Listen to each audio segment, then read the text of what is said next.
Catching up with text tonight. Thanks, Jane and John. Good evening, everyone. Welcome to the program. Later, we reveal Adelaide's rate-busting mortgage beating the banks by a whole 1%, and TV's MasterChef and its effect on the economy. But first, we consume it every day with the reassurance from our health authorities that it is doing us good. The truth is, fluoride is a poison, and adding it to our drinking water is an evolving social experiment started 40 years ago. Now one of the world's top fluoride experts has issued a grim warning about what it could be doing to our health and that of unborn children. Yet as Frank Pengello reports, you'll get a different spin from dentists and health bureaucrats.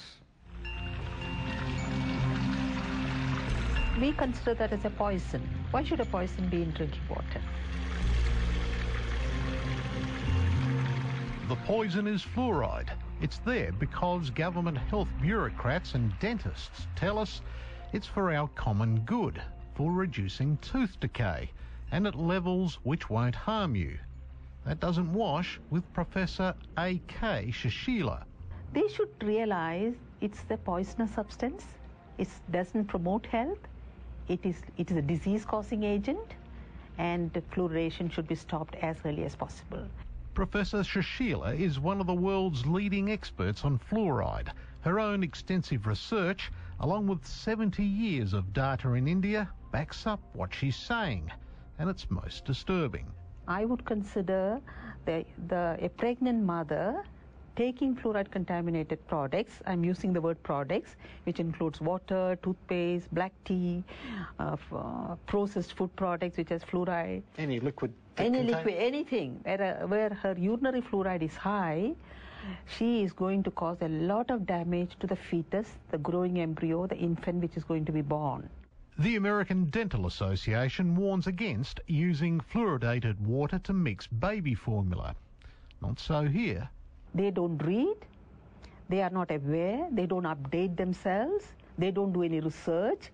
So we are in a serious problem. Professor Sushila says exposure to fluoride could also be the cause of many ills like neck, shoulder and joint pains, which may be misdiagnosed by doctors. She routinely does urine tests to check fluoride levels in her patients.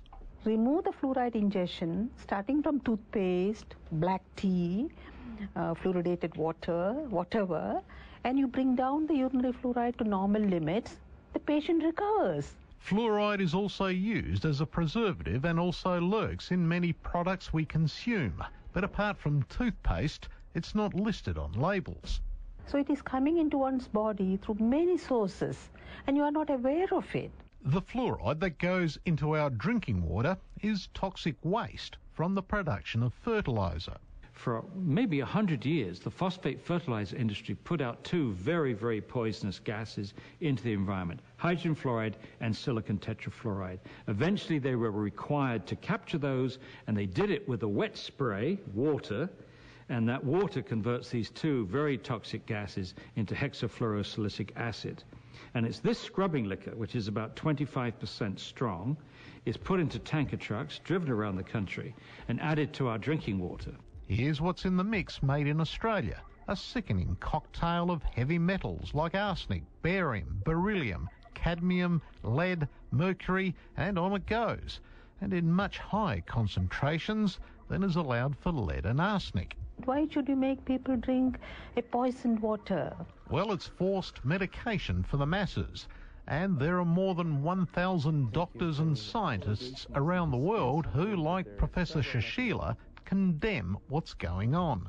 The problem with adding medicine to water is an obvious one of consent, that people can't give their informed consent, which is a basic of medical ethics. Fluoride is about to be added to Mount Gambier's water from the Blue Lake. Alex Young is livid. He's collected a petition of more than 6,000 signatures against the move, or a quarter of the town, which has been ignored by the state government. The issue of fluoridation has largely been ignored by the government, in not terms they want to push it, but in terms of allowing the community to have a say in the matter. They simply just ignore us. And I am, and the rest of the group here, are just amazed at the level of ignorance shown on this matter. We wanted to talk to someone in SA Health about the issue. Instead, we got a written statement which didn't address our questions directly. It claims Mount Gambier children have 78% more tooth decay than those in Adelaide who drink fluoridated water, and that it's considered safe and used in other developed countries like the USA, UK and Canada. Well, there aren't many more on that list, as anti-fluoride campaigner Professor Paul Connett points out. Most European countries do not fluoridate. Austria, Belgium, the Netherlands, France, Germany, Sweden, Norway, Denmark, Iceland, Italy, Greece, Portugal. The overwhelming number of countries in the world do not fluoridate, and guess what? Their teeth are just as good, if not better, than ours. It aggravates dental decay. The tooth gets pitted, perforated, it gets chipped off, it breaks, and also at a much younger age, the people will become edentulous, means they will lose their teeth. The anti-fluoride movement says while there's ample evidence to support what they're saying, governments still refuse to listen or fund research to study the impact it has on health. The real culprit here is these bureaucrats who are spinning the information before it gets to the decision makers. And that's what's outrageous. We expect, I think, politicians to spin, but we shouldn't expect civil servants to spin. A mistake? Yes, of course.